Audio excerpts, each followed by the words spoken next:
Muy buenas tardes, bienvenidos y bienvenidas a otra sesión de literatura en la Casa de Caballero Bonal, en la Casa de los Lectores, en la Casa de la Poesía, en la Casa del Relato, en la Casa del Ensayo, en este caso para recibir un libro de relatos, un primer libro de relatos de una persona que tiene mucha experiencia con las letras, con la palabra, porque es periodista, Salud Botal es periodista, pero que nos ofrece su primicia en cuanto al género del relato, un género tan complicado, un género en el que es difícil brillar, pero que cuando se llega a ese punto del acierto, se puede ser muy brillante. A mí personalmente, quizá después de la poesía, porque claro, la poesía bueno, es la niña de nuestros ojos, igual que era la niña de los ojos de Caballero Bonal, pero después de eso a mí me gusta muchísimo el relato y considero que es un género de eso tan difícil como gustoso cuando se acierta,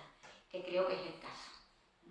Es un libro, yo no le voy a pisarle a nuestro presentador, que es un presentador de lujo, Antonio Serrano Cueto, a la derecha. Hacía tiempo que no lo teníamos por aquí en la mesa y es un lujo tenerlo aquí porque es una persona de rigurosas maneras en cuanto a la crítica, con un saber de la literatura y con un saber estar también dentro de la literatura, que también es muy complicado. Saber estar no es ser una persona amable en la palabra, en el darte un halago a contratiempo, no. Es ser amable porque la verdad es amabilidad también. Cuando uno dice las cosas por derecho, y yo tengo mucha experiencia de haberlo leído, de haberlo leído como crítico, como comentarista, como presentador, también lo he visto varias veces, y sé que él dice las cosas como hay que decirlas, con verdad. No siempre hay que ser buenista, hay que ser verdadero. Así que cuando él te dice esto me gusta, puedes decir, es bueno, está bien. Así que estoy muy contenta de tenerlo aquí. Tú lo sabes, Antonio, que te tengo, no sé, que te tengo mucho cariño. Eso es así. El personaje, eso es lo que es. Lo que es. Así que me puse muy contenta, aunque sabía que iba a venir María Alcantarilla, tu editora, que no podía, que también es una persona a la que apreciamos mucho en esta fundación y con la que hemos trabajado a menudo, pero me cambió la carta a Antonio Serrano Cueto y mira, ¿qué quiere que te diga? Estoy muy contenta. También. Otro día vendrá María. La invitaremos para cualquier otra actividad. Y nada, no quiero pisarle, ya digo, lo que él va a decir, pero sí que hay algunos rasgos de este libro sobre la identidad que a mí me han conmovido mucho, sobre la identidad no solamente como persona, sino como creadora, como parte de la literatura, lo que uno es o no es, lo que uno dice y no dice, o cómo quiere decirlo, y sobre todo hay un trabajo, creo yo, de que lo que se quiere contar se cuente de una cierta manera, muy cuidada y muy original, y poniendo ahí toda la carne en el asador, que muchas personas cuentan cosas que están muy bien, temáticas que me interesan, pero no me interesa tanto la manera en que como lo cuentan. Y en este caso, pues Salud lo ha hecho de una manera que a mí me ha interesado. Me ha interesado y me ha conmovido, así que eso es importante. Y no digo más nada porque tengo aquí a Antonio Serrano Cueto, que como digo, es un lujo. Así que, Antonio, tiene usted la palabra, señor profesor. Bueno, muchas gracias, Berta. Yo estoy un poco abrumado por empezar así como ha empezado. Yo estoy encantado por muchos motivos. Primero por volver, que es verdad que hace tiempo que no venía. He estado aquí presentando libros propios, he estado en mesas redondas, en congresos también, he estado en varias ocasiones, pero hacía tiempo que no. Y encantado también por estar, en fin, en compañía de dos estupendas amigas, ¿no? Con respecto a Salud, yo voy a empezar diciendo cuatro cosas muy básicas para quien no la conozca, para que la ubiquéis. Ella es periodista de Canal Sur, es una de las voces más bonitas de Canal Sur, así lo digo, y no es broma, no es broma, si tenéis ocasión de escucharla. Y es además, desde hace ya unos cuantos años, actriz también, participa o forma parte del elenco de La Gaviota. Y además de ello, bueno, pues es una mujer inquieta culturalmente de toda la vida. Yo la conozco, pues puede hacer 35 años o por ahí, que somos amigos, ya os podéis imaginar, ¿no?, lo que hemos vivido juntos, y siempre ha sido muy inquieta culturalmente. El cine, por ejemplo, le ha traído siempre de manera especial, y eso se observa en este libro. Por supuesto, la literatura, la música, todo, ¿no? Todo, en fin. En ese sentido, ella es todoterreno. Y este es verdad que es su primer libro exento, su primer libro completo, pero ya publicado en antología. Y curiosamente, la antología de la que publicó cuentos se titula Geografía Bárbara. Geografías bárbaras, en plural. Lo digo porque también el título Mapas líquidos, los dos títulos son títulos geográficos. Y vamos a organizar esto, lo hemos comentado antes, como si fuese una conversación. Yo no voy a estar todo el rato hablando y va a hablar ella luego, sino que yo voy a introducirle ideas para que ella se explaye y le voy a ir dando juego, ¿no? Y yo lo primero que diría es que todo libro tiene un título y hay que empezar por el título, sobre todo cuando los títulos son sugerentes. Si el título no dice nada, no. Pero es que este título llama la atención, porque cuando uno lee Mapas líquidos piensa que aquí lo que hay es una contradicción, un oxímoron, porque claro, los mapas son algo fijo, o más o menos tienen una cierta situación, algo constante, algo en principio inmutable, es algo que se cambia en la frontera, evidentemente.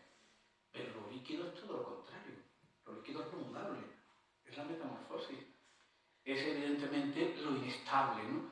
Y claro, cuando uno lee el cuento La brecha, y ahí se nos dice que Livia, la protagonista, busca a través de los mapas líquidos su origen amniótico, pues claro, ya ahí empiezas a explicarte muchas cosas. Entonces yo empezaría por ahí, algo si te parece bien, que nos cuentes un poco el sentido del título. Bueno, muy buenas tardes y gracias a todos por estar aquí para compartir este ratito con este libro Mapas líquidos. Y como decía Antonio, vamos a empezar por el título. El título llegó tarde, no fue lo primero que se me ocurrió de este libro, que es una compilación de 18 relatos que tratan de la identidad, y precisamente de ahí viene el título Los mapas líquidos, porque no son lugares. Lo que buscan los personajes de estos relatos sí son lugares, un lugar en el mundo. Buscan un rinconcito en el que poder sentir, en el que poder desarrollarse de alguna manera, porque todos los relatos están en torno a la identidad. Y de ahí esos mapas líquidos, esa inconsistencia que a veces tenemos en la vida, esas fronteras diluidas, ese no saber andar, no saber transitar, que a veces parece que estamos como entre dos aguas, que no tenemos la firmeza que necesitamos para dar ciertos pasos. Todo eso que es tan inconsistente, yo creo que la identidad va de eso, ¿no? Va de ser, pero también va de no ser, va de contradecirse, va de negarse sobre todo, va de los afectos, pero también del desapego. Todo eso es lo que constituye de alguna manera estos mapas líquidos que, si os fijáis, si leéis el libro, Pepa que lo ha leído, por ejemplo, Antonio, en ningún relato hay un lugar, nunca el protagonista vive en alguna ciudad, aunque sí es verdad que en algunos relatos he tenido alguna ciudad o algún país en mente. Por ejemplo, en el que ha citado Antonio, de La brecha, yo cuando lo escribí tenía Escocia en la cabeza, que es donde vive mi hija mayor, vive allí, ¿no? en Escocia, y sí es verdad que de alguna manera ese relato lo escribí pensando en ella, y sí yo lo situé de alguna manera en mi mente, pero ningún relato transcurre en ningún lugar. Podrían pasar en cualquier sitio, podría pasarle a cualquiera, porque realmente no hay fronteras, son mapas que tienen que ver más con el afecto, con la gestión de los afectos, y sobre todo con el universo familiar, que a mí me parece que las familias son muy literarias, no solo la de uno, la de cualquiera. O sea, por poco que rasque uno en cualquier familia, podría sacar no 18 relatos, vamos, una barbaridad, porque en el momento en que le das la vuelta de tuerca y transfiguras la realidad, que yo creo que eso también es algo que tiene este libro, la transfiguración de una realidad a priori muy ordinaria, por decirlo de alguna manera. Lo que le pasan a estos personajes también podría pasarle a cualquiera, pero están filtrados. De alguna manera están... sí, es como un filtro. Yo siempre pongo, aunque luego lo contaré con el proceso de escritura mejor ese ejemplo, pero sí están transfigurados. Entonces, esa normalidad acaba pareciendo extraordinaria. Y eso también nos pasa en la vida a veces, ¿no? Que dicen, no sabes lo que me ha pasado hoy, ¿no? O algo que aparentemente es muy normal, cuando lo cuentas, y como una de más, a medida que va teniendo años, cada vez se va inventando más su vida, porque tiene permiso para ello, porque la edad es un grado para eso, y uno va contándolo y se va dando cuenta de que los recuerdos, tal como los cuenta de manera distinta en función de cómo esté o con quién esté, pues de eso va también este libro, ¿no? De lo que, siendo aparentemente muy ordinario y muy cotidiano, se puede convertir en algo extraordinario. Y eso también es un mapa líquido. Eso hablaremos después de lo extraordinario y lo ordinario, o de la ruptura de lo cotidiano por lo extraordinario. En algún sitio he escrito en relación con el libro de ella que este libro es un libro que uno lo lee pues como si asistiese a una especie de vuelo, porque aparecen infinidad de aparecen insectos, aparecen brujas, aparecen ángeles, es decir, hay alas por todas partes, ¿no? Sin embargo, a pesar de que yo ya le decía un día, se lo digo, es que me recuerda a Italo Calvino cuando en las 6 propuestas para el nuevo milenio coloca como una de ellas la levedad, es decir, vamos a quitarle peso al relato y lo hace con la imagen de las alas, precisamente. Pero eso no significa que no tenga gravedad, es decir, eso no significa que no sean cuentos realmente pesantes, pesantes en el buen sentido de la palabra. Este es un libro enormemente reflexivo. Enormemente reflexivo. Es más, yo diría que muchos de los relatos tienen más de reflexión que de narración. Y además tienen más de reflexión, de una reflexión a veces atropellada. Es decir, ideas que el personaje está continuamente cavilando, continuamente pensando, le van viniendo ideas, le van viniendo imágenes, algunas son muy oníricas, algunas surrealistas, y algunas están perfectamente logradas. Y bueno, hay muchas frases que son aforismos realmente en este libro, ¿no? Y esto lo digo por ponerlo en relación con lo de la identidad. Hay un personaje en el cuento Fantasmagoria in Tu que dice: deambular por el mundo buscando esa parte de mí que me fue amputada de forma injusta. Es decir, son seres fragmentados, son seres incompletos, son seres rotos. Yo diría que en buena medida son perdedores, en buena medida. Pero perdedores en el sentido de que andan por la vida, que es lo que hacemos todos, estamos por la vida buscando y muchas veces no sabemos ni qué. Y a mí me recordaba esto de buscar mi otra parte, la que me fue amputada, al mito platónico del andrógino. El mito platónico magnífico para explicar la atracción de los sexos, aquello de la media naranja, por ejemplo, la atracción de los sexos, tanto masculino y femenino, es decir, heterosexual como homosexual, ¿no? Y yo creo que la clave de todo está, por lo menos para mí, en la primera cita del libro, que es la cita al primer cuento. Una cita de Rilke que dice: todo ángel es terrible. Aquí tenemos otro oxímoron, otra contradicción en principio, en apariencia, porque claro, ¿cómo puede ser un ángel terrible? Salvo que sea el ángel caído, claro. Entonces esto, todo ángel es terrible, ya nos da una idea de las sombras y las luces que vamos a encontrar en el libro, pero sobre todo puestas en el pensamiento de los personajes. Creo que va un poco por ahí. Sí, va por ahí. Va por ahí porque además a mí me interesaba mucho también buscar la sombra, ¿no? La sombra que no es la ausencia de luz, sino que es todo lo contrario, ¿no? A veces para valorar la luz tiene uno que tener sombra, ¿no? Que además, bueno, parece que nuestra parte también que nos fue amputada, que es la que permite que de alguna manera nos reflejemos, ¿no? Y eso ya lo leíamos en el propio Peter Pan, ¿no? Cómo buscaba su sombra. Yo creo que la búsqueda de la sombra es algo que todos tenemos dentro y a mí me interesa mucho esa parte sombría de los personajes o de las personas, porque yo creo que cuando uno le da vida a un personaje ya al final lo acaba, y le acaba dando entidad psicológica acaba siendo una persona que tiene como esa parte de sombra que a mí me interesaba mucho por lo que te decía antes, por la negación. Yo creo que en la vida es bueno siempre buscar la contradicción y es bueno siempre saber negarse también. No estar siempre reafirmándose, sino también negarte de alguna manera, porque buscas en ti todos esos rasgos que a veces están solapados y que contribuyen a lo que eres, y estos personajes tienen mucho de eso. No es verdad que son perdedores, la mayoría son perdedores y la mayoría buscan, como decía antes, un lugar en el mundo. Están absolutamente perdidos, están absolutamente perdidos.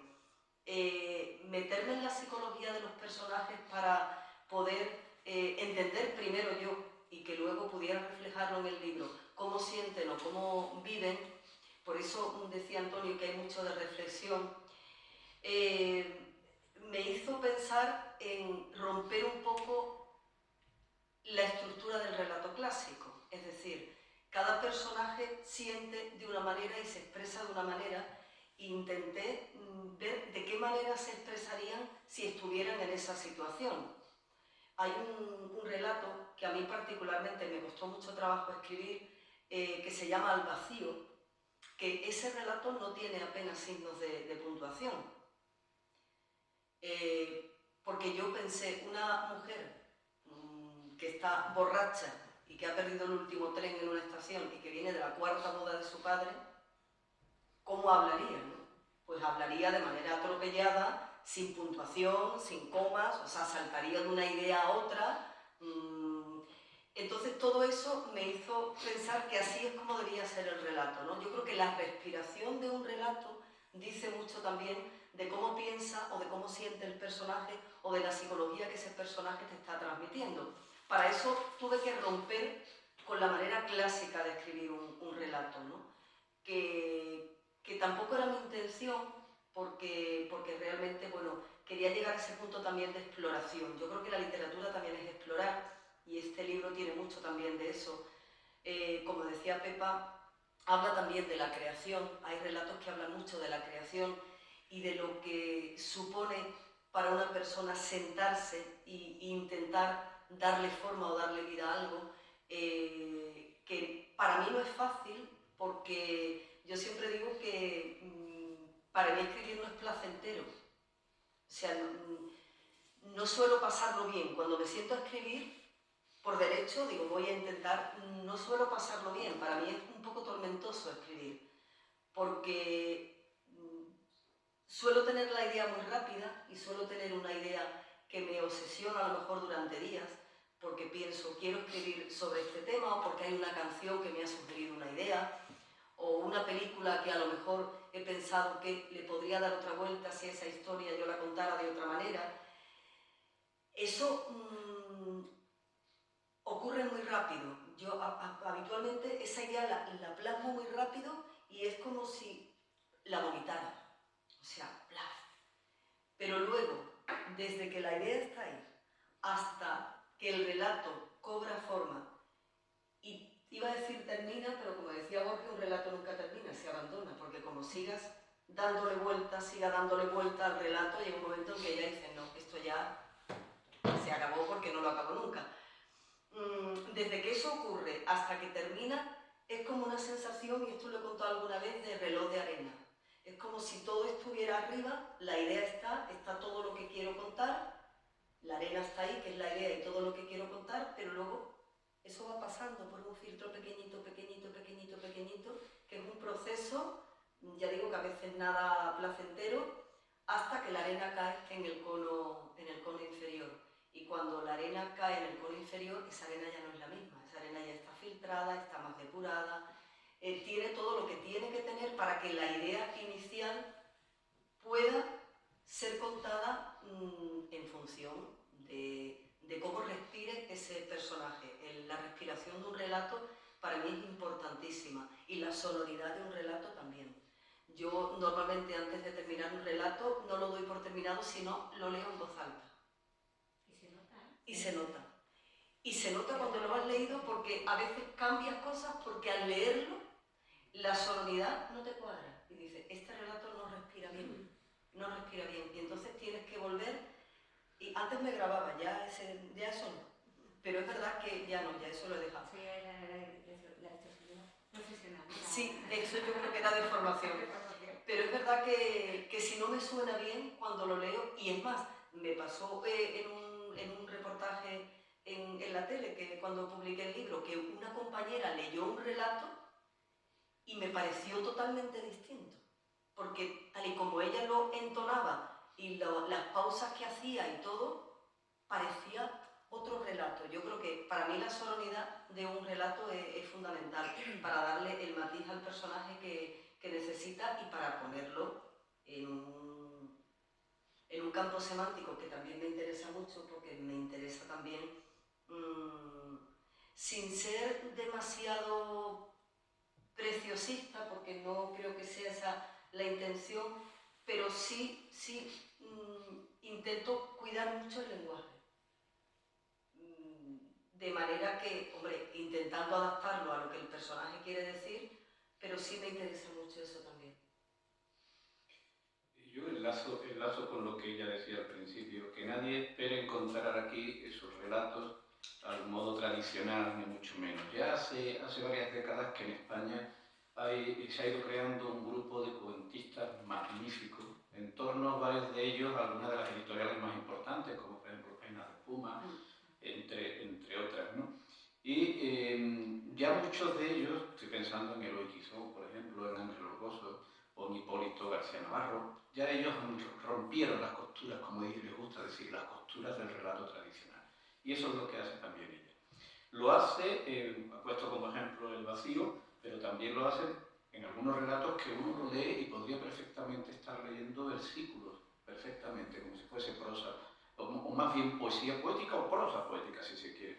Y también lo hace en la distribución a veces de algunos relatos, que son relatos los que aparecen, van alternando cursivas con letras redondas, de tal manera que parece que hay dos niveles de lectura distintos, una lectura, digamos, superficial y luego una profunda, y en ese sentido es muy interesante. Y luego, en este libro, yo desde la primera vez que lo leí, digo la primera porque lo leí otra vez para la presentación, noté que para mí era un libro de voces. Algo que no se ha dicho mucho, por cierto, las presentaciones que le han hecho, las entrevistas. Quiero decir que no te han puesto los periodistas o los críticos, y yo creo que aquí hay voces por todas partes, precisamente vinculadas a ese pensamiento, a esa reflexión, porque los personajes están todo el tiempo pensando sobre su vida, sobre su rumbo, sobre las cosas que le han pasado, sobre las cosas que han leído, las que quieren leer, la música que escuchan, la que quieren escuchar. En fin, es realmente en ese sentido impresionante.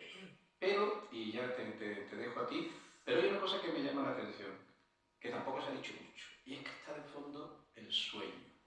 Sí. Está tan de fondo el sueño que aparece la idea del sueño en varios relatos que al menos en 2 o 3 ocasiones he leído aquello de la hora del lobo. No sé si sabes lo que es la hora del lobo. Esa hora entre las 2 y las 3 de la mañana y las 4 de la mañana que muchos seres humanos nos despertamos desvelados. En ese momento es el momento en el que parece que todos estos personajes empiezan a caminar. Y de hecho hay un pasaje o un cuento en el que hay una frase que a mí me encanta, que dice, es urgente que amanezca. Sí, sí, es verdad. Hay mucho de sueño porque hay mucho de inconsciente también. Yo creo que el inconsciente a veces nos juega malas pasadas, pero a veces nos dice mucho más de lo que pensamos, ¿no? El inconsciente y hasta dónde podemos llegar y somos capaces de analizarnos o de sentir de esa manera, ¿no? Y es verdad que a mí el sueño me interesa sobre todo porque, fíjate, porque yo creo que también ahí se juntan un poco mis miedos, ¿no? Yo siempre en alguna presentación lo he dicho que a mí me da mucho miedo la muerte, siempre, vamos, le tengo mucho miedo a la muerte, a la de la gente que quiero y a la mía, ¿no? Más que la muerte, la desaparición, ¿no? De alguna manera. Y sí es verdad que el sueño es como esa especie de letargo que te lleva como a ensayar cada noche, ¿no? Lo que bueno, alguna vez te pasará y a veces te dices, igual no me despierto, ¿no? Entonces, esa sensación del sueño y de la situación de verte un poco como que no eres dueña de ti en algunos aspectos, ¿no? Sí que es verdad que me da un poco de... Y creo que todas esas referencias al sueño están ahí, están en el inconsciente, en los miedos que tenemos, ¿no? Y que yo tengo muchos en ese sentido. Y los personajes también, son personajes que dan rienda suelta a los miedos que tienen, a lo que quieren buscar en el mundo, a lo que han perdido y que de alguna manera pues quieren recuperar o quieren saber realmente qué parte es la que les falta, ¿no? Qué parte es la que no tienen y a veces no lo saben y están queriendo encontrarse constantemente, quieren como ser capaces de sentirse y de ver esa parte, como en ese relato, que esa parte que le fue amputada, ¿no? Dices, bueno, de alguna manera todos pensamos que tenemos una parte que se nos ha ido o que nos han amputado, que puede ser desde una persona que ya no está y que podía haber sido mucho más a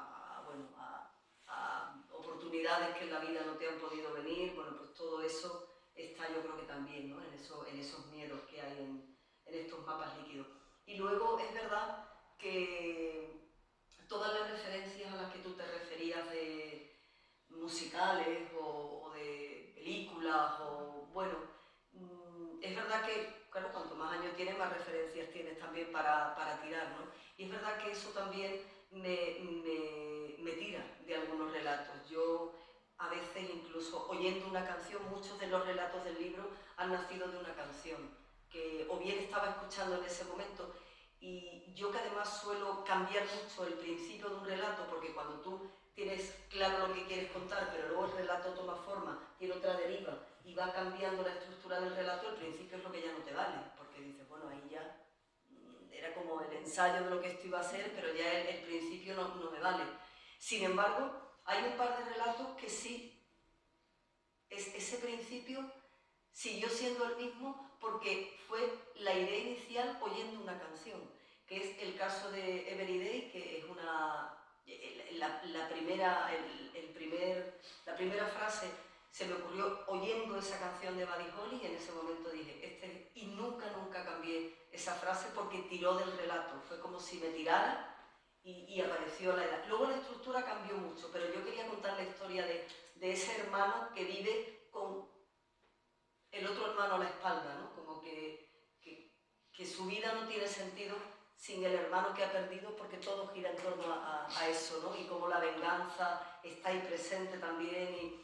Entonces yo esa frase no quería cambiarla. Y otro, escuchando una canción de Nina Simone, que también se me ocurrió una primera frase y también tiró del relato para contar la historia de esa mujer, ¿no? Que en el fondo tiene ese punto como de chamana también, y tiene ese punto también fantasmagórico, que es otra... Yo creo que también el libro es un poco fantasmagórico, Antonio, ¿no? Tiene ese punto también de fantasmeo porque, bueno, también me interesan mucho esos personajes que pululan por el mundo. Nosotros mismos a veces somos fantasmagóricos, muchas veces, ¿no? Y tenemos ese punto de, no sé si hoy soy yo muy real o soy una...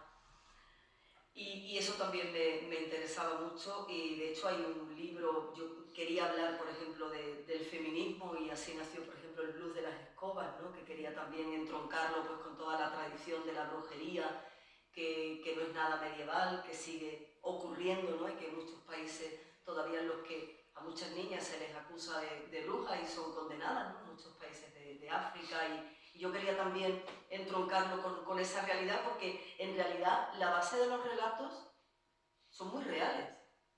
Es decir, lo que yo intento es transfigurar esa realidad, iba a decir disfrazarla, pero no es disfrazarla, es transfigurarla. Sí, darle otro punto más, otra vuelta de tuerca, pero en realidad todo lo que hay en los relatos son situaciones muy reales y, como decía antes, muy ordinarias. Lo que pasa es que están filtradas de una manera que parece que no lo son, pero sí hay un cuento que se llama Autorretrato, que en realidad es la historia de una mujer maltratada.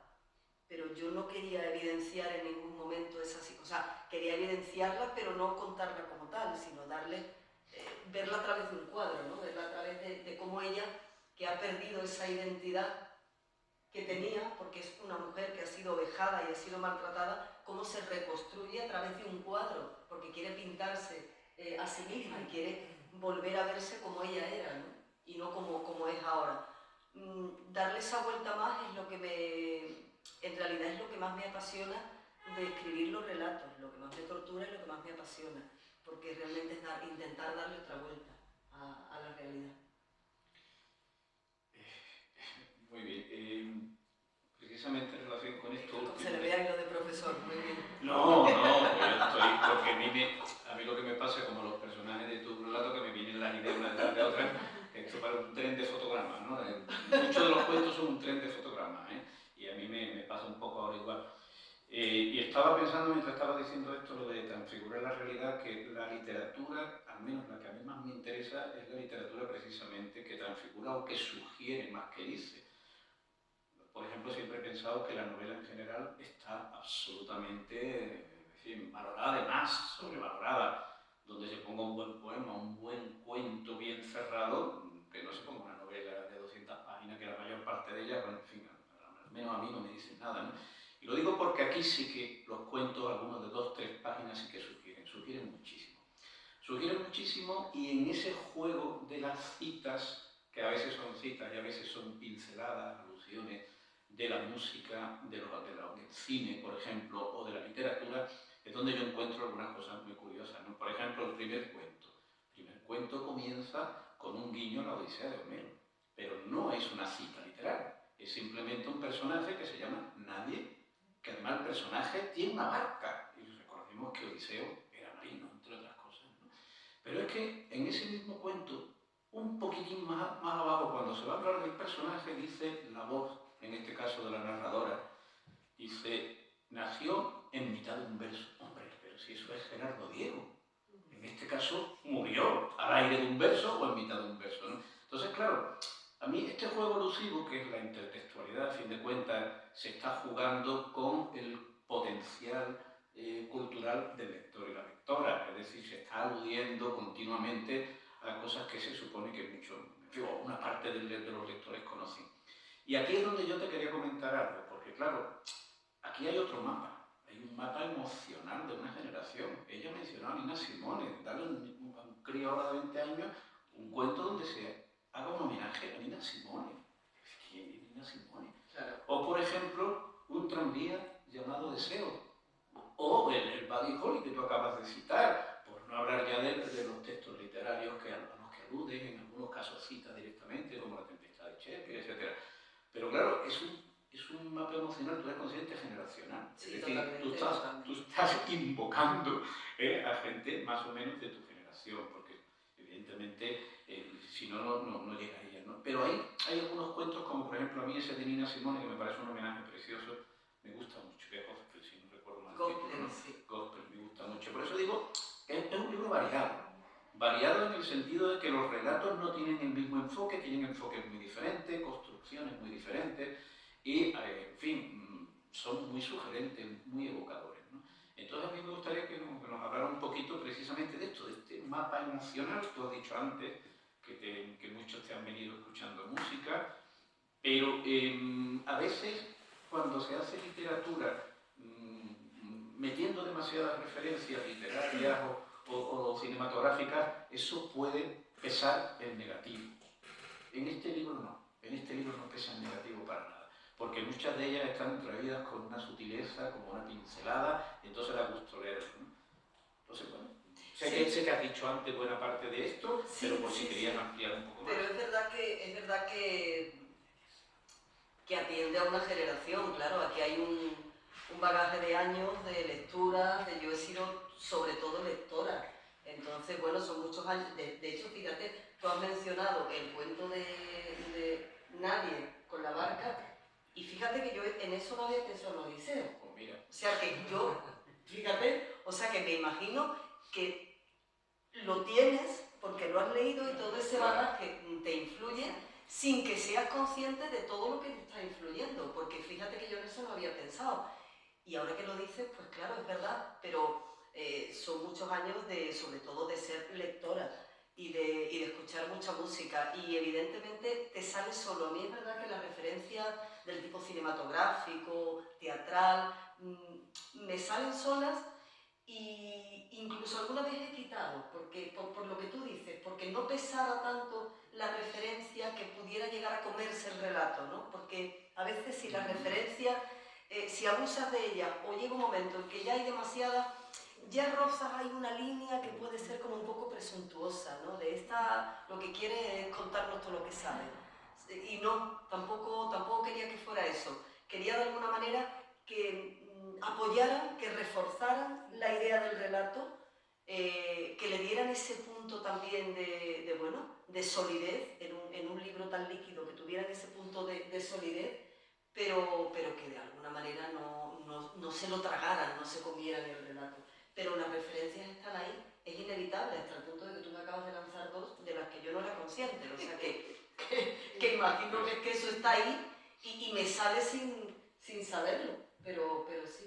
Pero ya he quitado. Lo cual te dice lo mucho que miro yo No, y me preparo una que lo has presentación. diseccionado, vamos, porque yo no me había dado cuenta. No, hombre, lo que pasa es que, claro, yo por mi propia profesión, obviamente conocemos, y esta mi mujer también, profesora de griego, conocemos la Odisea muy bien. Entonces, claro, ¿cómo te llamas? Me llamo Nadia y soy el episodio de Polifemo, de la Odisea, claro. Y ya luego lo de Nadie nació en mitad de un verso es que, claro, yo recuerdo y haber leído en varias ocasiones ese poema de Gerardo Diego, ¿no? Pero luego lo que te quería decir ya, por cambiar un poco de viajar la intertextualidad, que también me viene ahora Antes lo hemos estado hablando mientras tomábamos un café. Aquí donde la veis es una mujer con un sentido de humor extraordinario, ¿no? Divertida y extraordinaria, no os podéis imaginar, ¿no? Antes estábamos recordando mientras tomábamos café 3 ediciones que hemos hecho en Cádiz, en el bar de la Casa Puerta, de ella y yo. Lectura de poesía erótica. Y lo de menos ya era la poesía erótica, la gente se reía con los chascarrillos del uno y los chascarrillos del otro. ¿Por qué digo esto? Porque no da esa impresión en principio cuando uno lee el libro. Un libro de perdedores, un libro de gente, como he dicho antes, fragmentada, rota. Pero sin embargo, en muchos de los comentarios, ya digo que algunos rotas del aforismo, sí que noto yo algo de ese humor. Es como si fuese una tragicomedia. Muchos de estos relatos parece que lo que están poniendo es un espejo delante al lector, diciéndole esto que le está pasando a este personaje, pues sobre lo que está reflexionando, te pasa a ti. Y me acordaba, obviamente, de Valle Inclán y los espejos del Callejón del Gato, porque yo creo que hay algo de eso aquí también. Sí, hay mucho esperpento también, claro, exactamente, muchísimo.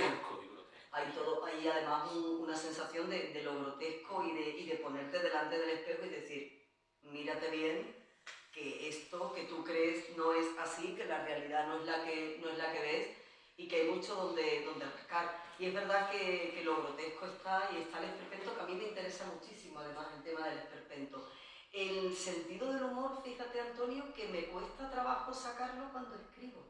O sea, es verdad que hay algún relato que sale solo, que digo, bueno, puede tener ese punto irónico, pero no me sale tanto cuando escribo los relatos. No sé por qué tiendo más a irme por la vena poética y tengo como esa... De momento. Lo mismo dentro de... Bueno, ya tampoco tengo yo muchos libros más, ¿verdad? No, sí, pero bueno, que lo mismo el siguiente os hartáis de reír con el libro, pero con este no. Pero sí en alguno me ha salido el punto, ¿eh? Me ha salido el punto.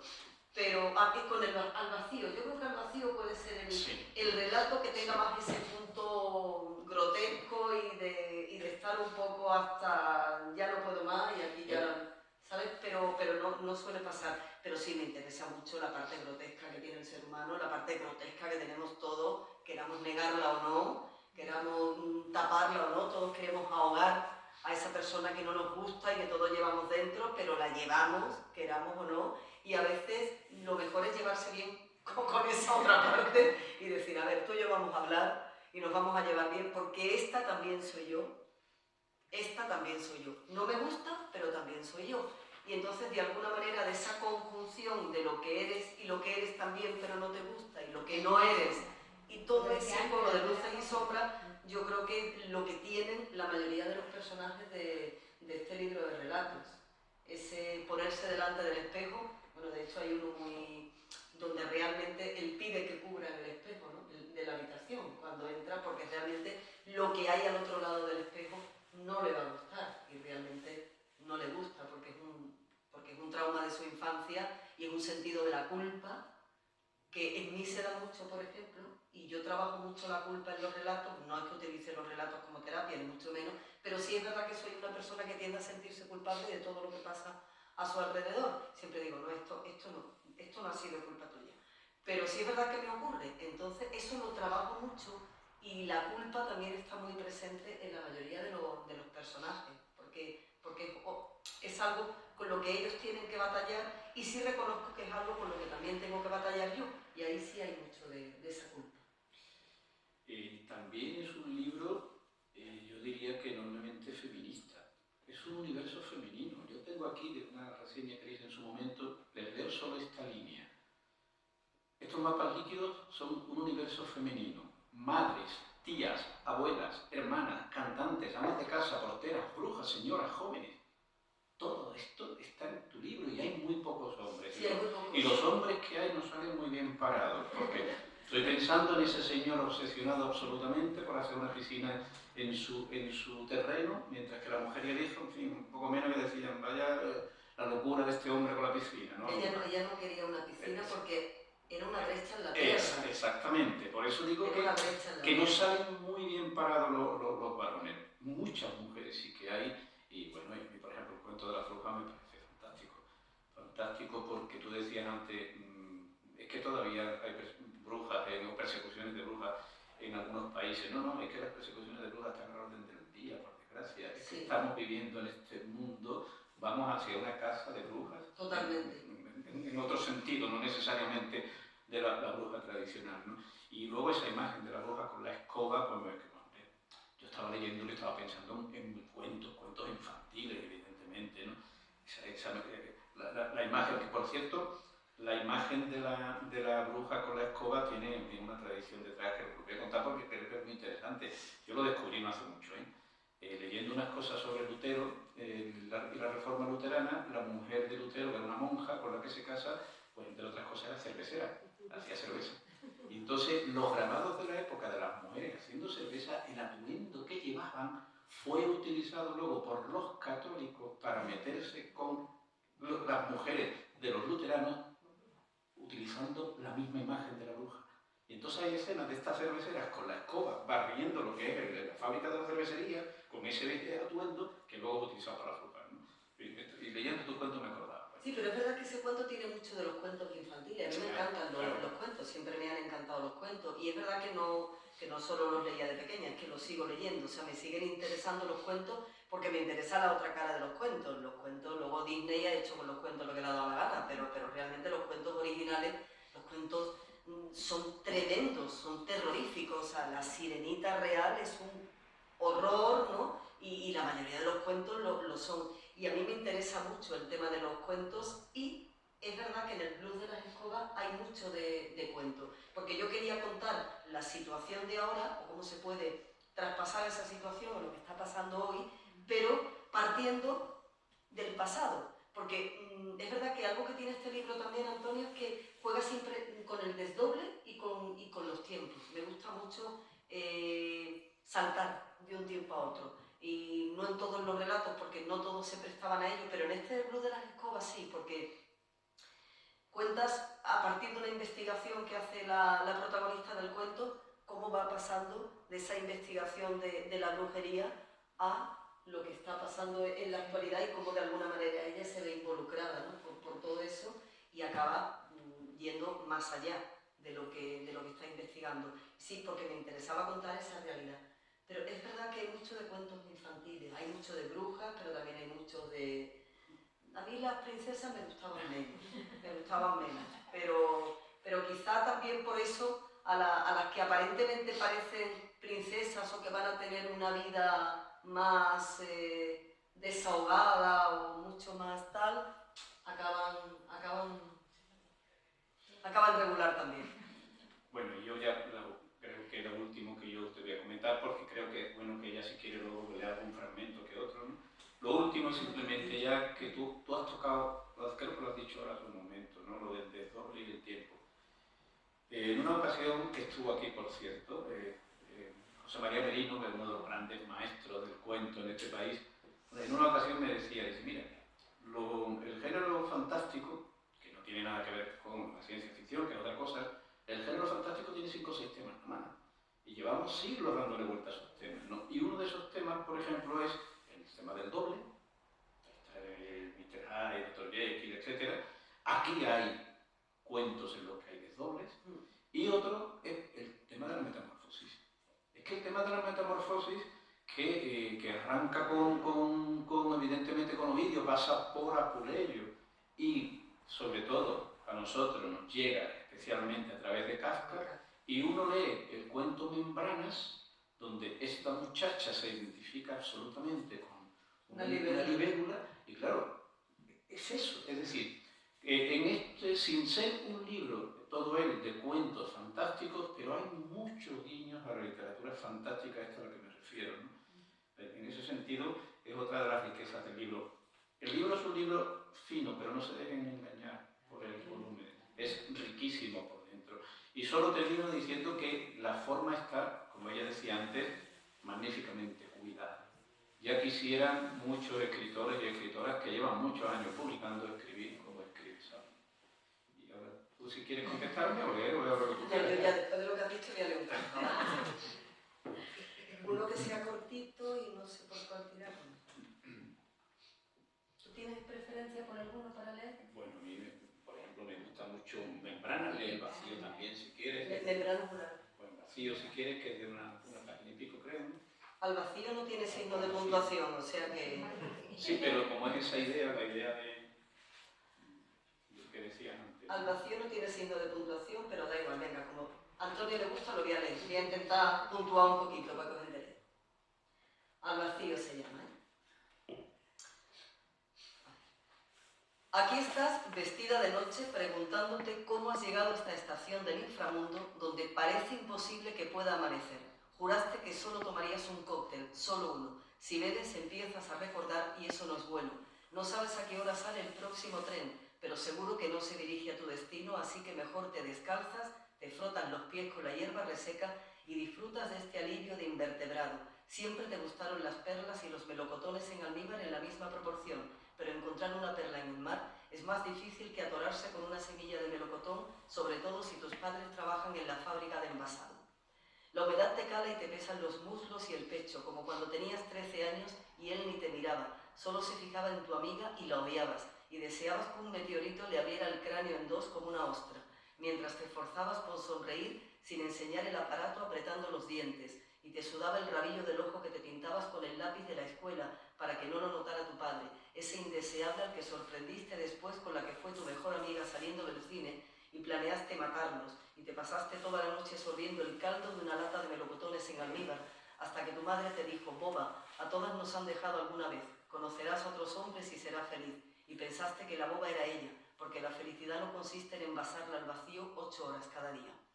Tienes frío y te cubres con el chal que te regaló tu madrina cuando cumpliste la mayoría de edad, porque a partir de ahora tendrás muchas ocasiones de lucirlo. El chal que sacaste del cajón estrangulado y que había perdido casi todas las lentejuelas a juego con las tiras doradas de las sandalias que te lastiman tanto como todo en tu vida desde que a los 5 años encontraste a tu perro inexpresivo como un bloque de hielo, porque papá, entonces era papá, cerró la puerta del patio y se lo dejó fuera y no pudo ni escupir un ladrido de nieve. Juraste no verlo nunca más y ya ves, has ido a su boda, es la 4ª vez que se casa y has conocido un nuevo hermano que tiene gafas y labio leporino y habla no sé cuántas lenguas vivas y muertas. Lo has saludado con cortesía y le has preguntado si sabía sánscrito. Te ha contestado que no y has decidido no volver a yoga. Tu padre, que ha querido sacarte a bailar y le has gritado que es un malnacido por muchas veces que lo bendiga un cura. Luego has salido corriendo campo a través, como hacen las protagonistas después de pronunciar la frase que da sentido a toda la película, pero con manchas de maquillaje en el vestido y la sombra de ojos envolviéndote igual que si fueras una polilla gigante, hasta llegar a esta estación sin trenes, comida por las ratas que también debieron devorar al guardabujas, hambrientas como tú que has bebido champán sin burbujas, pero no has probado los canapés para no reventar el maldito traje que tu madre, en su expresión de haber sobrevivido a un tiroteo, se empeñó en regalarte, y que en el fondo habría querido ponerse ella para deslumbrar al hombre que nunca la quiso. La niebla se despeja por fin y cruzas las vías y marchitas todas las margaritas con tu aliento turbio en busca de un garito donde tomar la última copa, pero todo está cerrado, hasta que a lo lejos ves a hombres que desfilan como hormigas cargando su mercancía, y y te cuelas en la nave sintiéndote una reina sin trono y ni te miran, qué novedad. Y entonces hueles los melocotones que en las etiquetas parecen caras de ángeles con ictericia, sin rasgos ni sexo, y subes intentando equilibrar la borrachera hasta que caes rodeada de botes oxidados dentro de un círculo mágico, y lloras y expulsas todo el almíbar por los poros y luego te ríes a carcajadas y te llevas las latas a la oreja, como si fueran caracolas, como si todavía estuvieras a tiempo de encontrar una perla. Pero lo que de verdad oyes es un rumor de azúcar, el silbido de polvo de otro tren que se te escapa.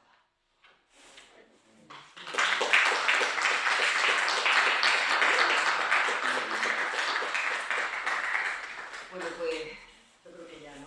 Bueno, yo quería hacerte una mini pregunta, porque en este momento se me ocurre, ¿cómo se ha dado tanto en recoger un conjunto de cuentos cuando tú estás en alguna antología has tenido cuentos y ese, no me digas que has empezado a escribir hace... No. Porque tú llevas muchísimo tiempo escribiendo y eso se nota. Eso se nota a la hora de que lees. ¿Por qué has tardado tanto?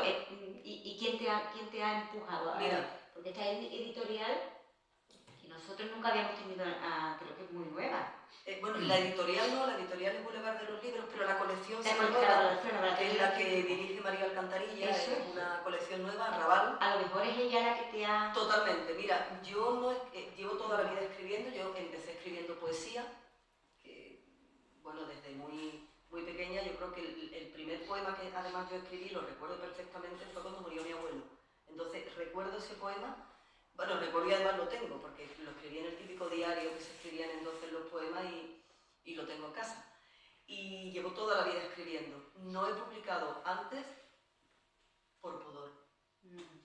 Absoluto pudor. O sea, para mí esto primero ha sido algo con lo que he tenido que batallar conmigo misma.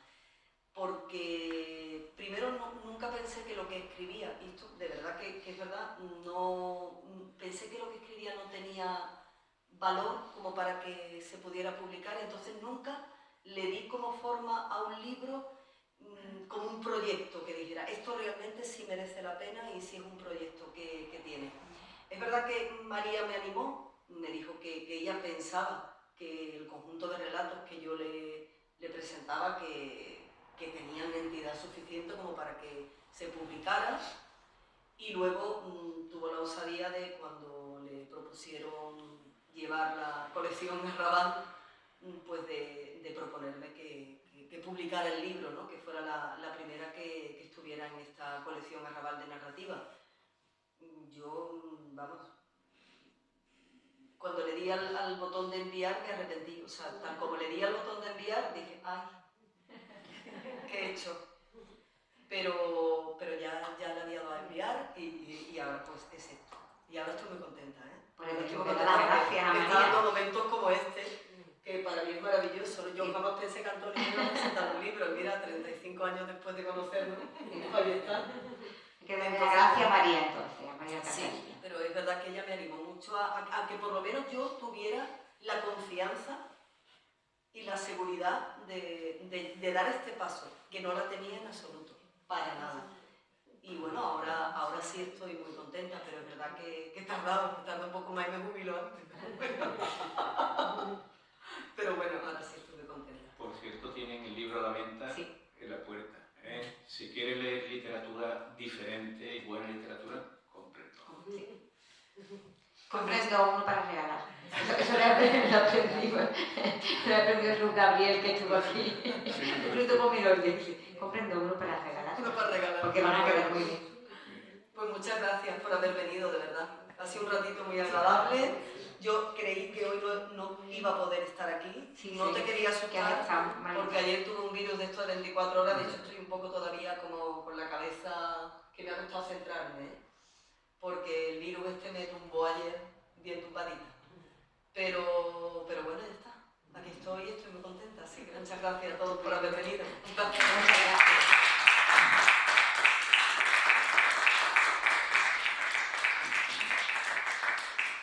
Vamos a tener en el recibidor un vinito, por si quieren, mientras que ella va firmando los libros, para tomarse una copa de vino de Jerez, como siempre.